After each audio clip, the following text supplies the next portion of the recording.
Selamat siang, Den. Mau kemana, Den? Kami mau jalan-jalan, Pak Oga. Sambil menunggu beduk maghrib, Pak Oga. Hah? Kok menunggu beduk? Kan beduk tidak kemana-mana, Den. Pak Oga bercanda ya? Iya nih, mungkin dia tidak puasa nih. Puasa segala ledakan itu apa sih? Nay, apa sih artinya? Puasa segala ada. Beruntunglah anak-anak Indonesia yang pernah mengenal cerita boneka si Unyil. Tak kurang dari 3 dekade dongeng anak yang legendaris itu telah mewarnai alam imaji anak-anak Indonesia. Berbicara mengenai cerita boneka si Unyil, tentu tak lepas dari sosok sang kreator, Dr. Andes Suyadi, atau lebih populer dikenal dengan nama Pak Raden dalam serial cerita tersebut. Awalnya, pria kelahiran Jember, Jawa Timur 28 November 1932 ini selalu antusias mendengarkan dongeng dari sang ibu. Dari sinilah kecintaannya terhadap dongeng muncul. Suyadi dilahirkan tahun 32, 28 November 32. Jadi kami masih mengalami zaman Belanda, Jepang dan sebagainya. Waktu zaman Belanda, waktu kecil-kecil itu kami disekolahkan di sekolah Belanda waktu itu. Tetapi di rumah itu kami masih memegang, orang tua kami masih memegang teguh nilai-nilai budaya Jawa. Nah, di situ pembentukan karakter anak-anak, adik-adik dan kakak saya di situ. Waktu itu kan masih belum ada televisi, bioskop jarang, jadi untuk hiburan anak-anak itu ibu suka dongeng ya.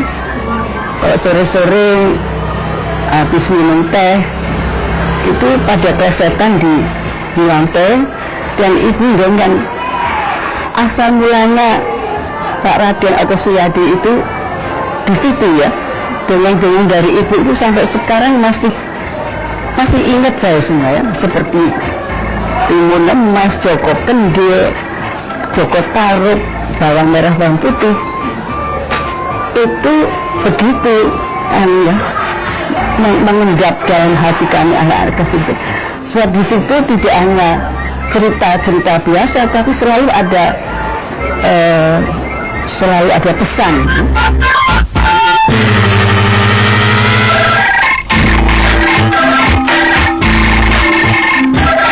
Suyadi kemudian berusaha mewujudkan impiannya untuk menjadi seorang pendongeng.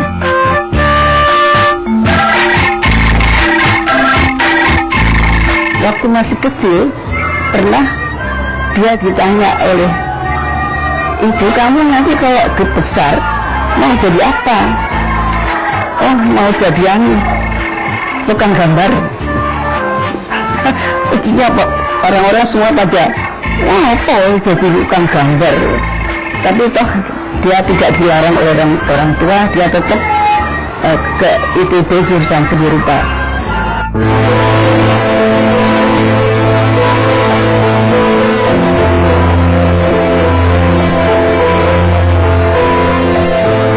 Hasrat Pak Raden untuk membahagiakan anak-anak lewat dongeng ia lakukan hingga akhir hayatnya. Pak Raden tutup usia pada 30 Oktober 2015 lalu. Tangisan duka dan karangan bunga membanjiri kediamannya di kawasan Petamburan, Jakarta Pusat.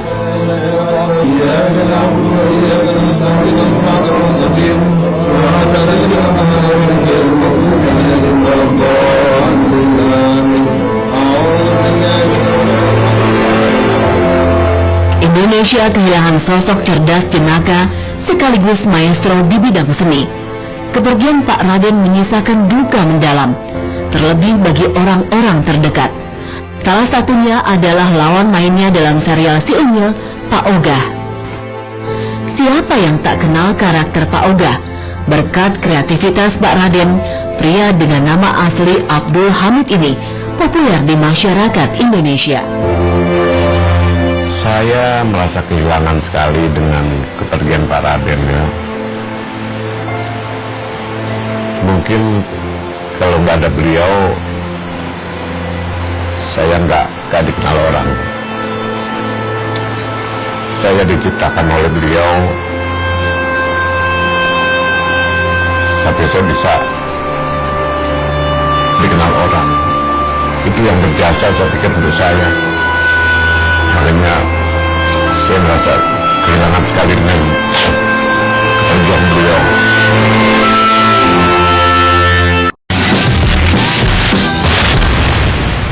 Kalau nggak ada iuran ya susah juga anak-anak. Kalau Bu Maria saya cuma bisa bayar iuran dengan udah apa? Jika mendengar jargon cepek dulu dong, tentu sosok Pak Ogah langsung terlintas di benak. Pak Ogah dikenal sebagai tokoh pemalas dan pengangguran berkepala pelontos. Ia digambarkan sebagai pria culas yang pekerjaan sehari-harinya hanya duduk di pos ronda dan meminta imbalan atas apapun yang dilakukannya.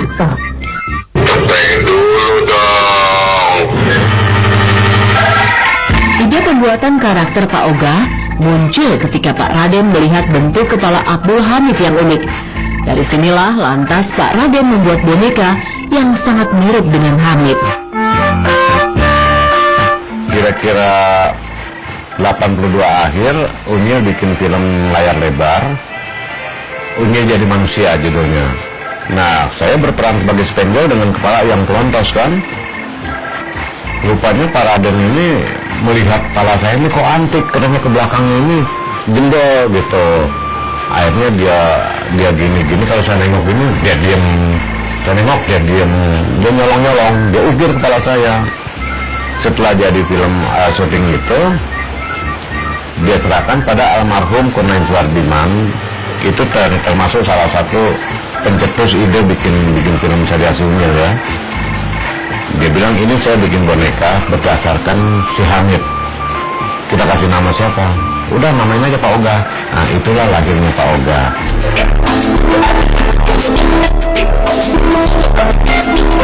Sejak itulah Abdul Hamid mengisi suara karakter Pak Ogah selama kurang lebih 10 tahun. Tempe udah ada, tinggal tahunya aja belum. Wah, baru juga mau usaha udah Selama bekerja sama, Abdul Hamid mengenang sosok Pak Raden sebagai pribadi yang berwatak keras, namun berhati lembut. Dia ini orangnya keras ya, keras. Tapi kerasnya itu juga tidak lama. Jadi keras, kita harus disiplin. Gitu, kedisiplinan itu yang selalu dia pegang. Gitu. Jadi kalau kita misalnya dulu kita dubbing gitu, dubbing film si Unyil.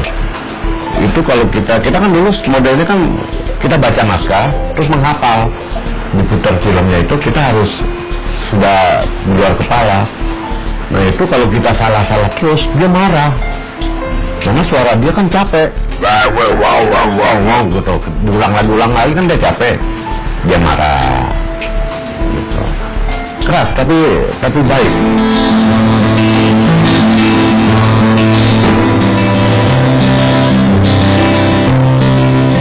Pria kelahiran Jakarta 3 Desember 1948 ini tak bisa membayangkan kehidupan yang akan dijalaninya tanpa campur tangan Pak Raden. Sebab Hamid menyadari keahlian yang dimilikinya sangatlah minim. Di usianya yang ke-68 ini, suara khas Abdul Hamid sebagai Pak Ogah pun masih bisa didengar di salah satu acara anak di sebuah televisi swasta. Saya juga nggak bisa bayangkan yang mungkin memang nasib yang menentukan ya, tapi saya kan nggak punya keahlian. Saya tidak bisa bekerja tempat lain. Saya tidak bisa apa. Ya, mungkin juga saya kelelahan. Ya, itu yang saya bilang tadi bahwa Pak Raden benar-benar berjasa untuk saya. Selain berjasa untuk anak-anak juga, dari hasil karya dia dinikmati oleh anak-anak.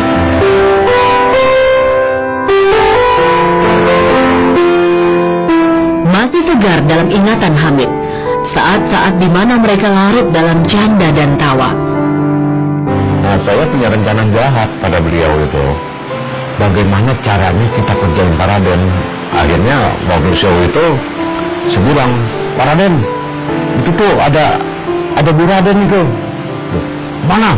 Wah, adalah ibu. Kok nyusul. Panggung sekian tinggi itu dia lompat. dia lompat, dia kejar itu perempuan-perempuan, ibu-ibu itu.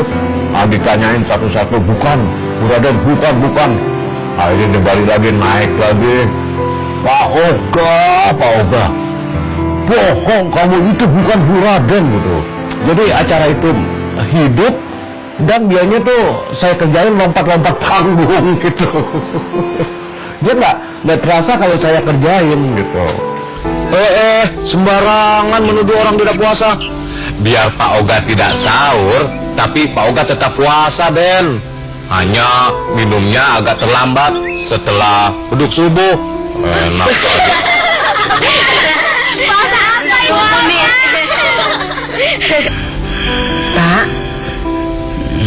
Pak, Bu ya bangun toh Pak, sudah siang, sudah hampir lohor. Bangun Pak. Ayo bangun. Jam berapa sekarang? Sudah hampir jam 12 Pak.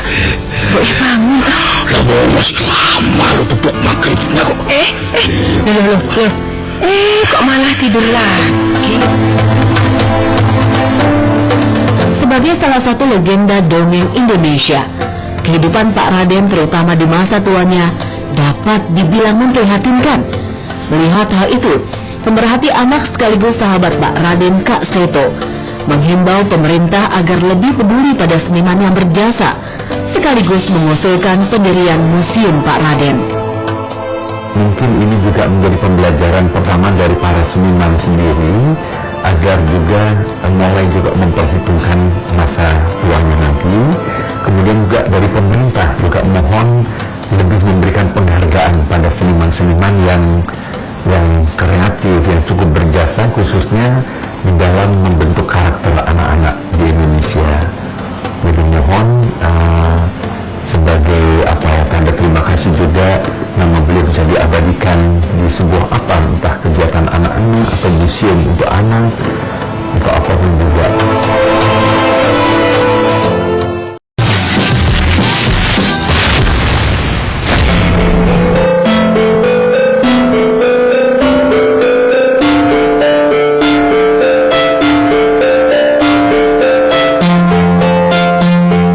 Selain Pak Oga, orang yang merasa amat terpukul dengan kepergian Pak Raden adalah asistennya, Nanang Hidayat. Pria asal Bogor, Jawa Barat ini telah mengurus segala keperluan Pak Raden sehari-hari sejak tahun 1981. Saya benar-benar kehilangan banget lah itu ya. Satunya saya terpukul banget, terpukulnya kagetnya itu, yang mendadaknya itu gitu. Mendadaknya itu. Saya kan udah anggap orang tua sendiri gitu ya, udah ngurus segala macam, mulai besarnya, kerjanya, sakitnya, segala macamnya.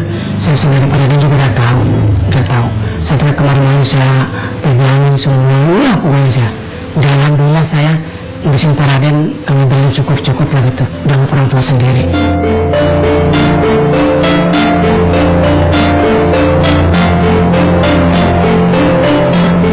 Selama 5 hari dalam satu pekan, Nanang tinggal bersama dengan Pak Raden. Ia mempersiapkan segala kebutuhan Pak Raden, mulai dari kostum khas, yakni beskap, blangkon, kain dan tongkat, properti seperti alis dan kumis, hingga peralatan melukis. Bisa kalau ada acara nih, acara manggung atau acara boneka, nanti ini sudah ada manajer ya, manajer nih. Sebelumnya begitu. Kalau dulu kan sebelum ada manajer, yang dandan Pak Raden langsung sendiri, cuma nyiapin boneka doang. Nah, semenjak sakit-sakitan, begitu ada manajernya, nah nanti ada acara manggung boneka, tapi siapin boneka yang ini gitu ya, disiapin semua. Sama make-upnya semua disiapin semua.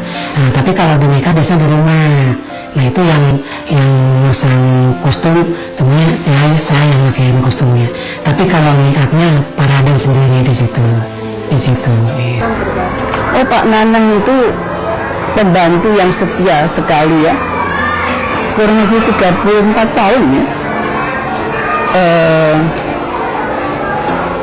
Ya membantu Pak Siyadi. Kok Pak Madun itu baru aja, belum lama.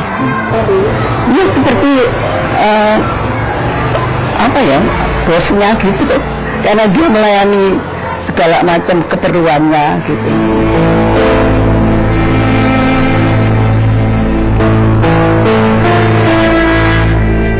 Saat usianya yang semakin senja, Pak Raden mulai sakit-sakitan. Meskipun ia tak pernah menunjukkan kepada orang lain, namun kepada Nanang, Pak Raden tak segan memberitahu penyakit yang dideritanya. Oleh sebab itu, Nanang harus ekstra hati-hati merawat pria lulusan Institut Teknologi Bandung tersebut.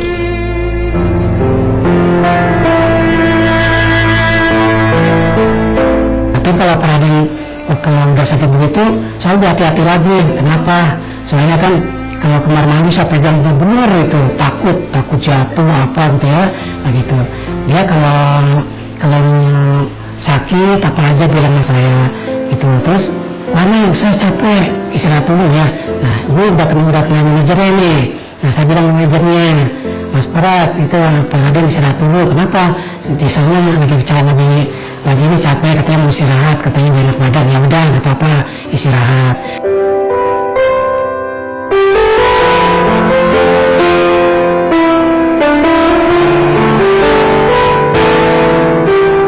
Sampai akhir hayat Pak Raden, Nanang tetap setia mendampingi. Ia menyaksikan bagaimana maestro dongeng tersebut tak berdaya hingga menghembuskan nafas terakhir. Saya baru masuk kamar, baru buka pintu, saya panggil, Nanang, ya Pak, ada apa? Ya, saya pengen kencing, oh ya. Nah, pegangin, oh iya Pak, pegangin. Udah siapin semuanya, begitu udah duduk begini di tempat tidur, dia nggak kencing, gitu. Saya pegangin, di depan ada jam tuh. Saya berdiri di situ, lihat jam, udah sampai 1 jam 20 menit megangin dia. Itu saya nggak kuat. Kenapa nggak kuat? Pegang dia takut jatuh. Saya sendirian sampai kemudian puasa semua itu di situ. Ternyata saya tanya, Pak diam aja nggak nyautin. Saya kebingungan di situ, bingung banget tuh. Yang udah bingung itu, aduh sampai gimana bingung banget ya, megangin takut jatuh. Tapi alhamdulillah saya punya ide, diangkat. Kenapa saya naik ke tempat tidur sedikit, diangkat tidurnya, tangan gini saya, alhamdulillah tuh ditidurin, kakinya dirapiin, ditutupin di situ. Nah di situ kayangannya saya di situ, tapi nggak jelas. Nah ada apa? Nah udah gitu tangannya begini, megang tangan saya keras banget, megang tangan saya, ada apa minum Pak? Nah ternyata dia mulutnya agak goyang-goyang gitu, mungkin mau minum gitu ya gitu. Bagi Nanang, Pak Raden sudah dianggap seperti orang tuanya sendiri. Saat terlintas sosok Pak Raden di benaknya, tak lupa Nanang selalu menyelipkan doa untuk almarhum. Nah, kalau saya sih kalau sering keimpian juga Pak Raden gitu ya. Tapi tetap saya kirim Fatihah aja, gitu. Pak Raden supaya tenang gitu ya. Gitu. Kirim Fatihah, saya kirim hadiah gitu. Kalau saya begitu, selalu ini Pak Raden saya selalu kirim hadiah saya gitu. Pak Raden almarhum. Ya, yang satu saya udah nggak orang tua banget. Udah sama orang tua, bukan sama majikan lagi, udah orang tua gitu. Sebenarnya udah rasanya ya dia perhatian juga, biarpun orang lain gitu ya, tapi nggak orang lain, udah orang tua saya gitu. Itu pasti gitu, kalau selama ingat itu saya pasti kirim hadiah Fatihah gitu, selalu gitu. Iya, gitu. Semoga dia tenang gitu.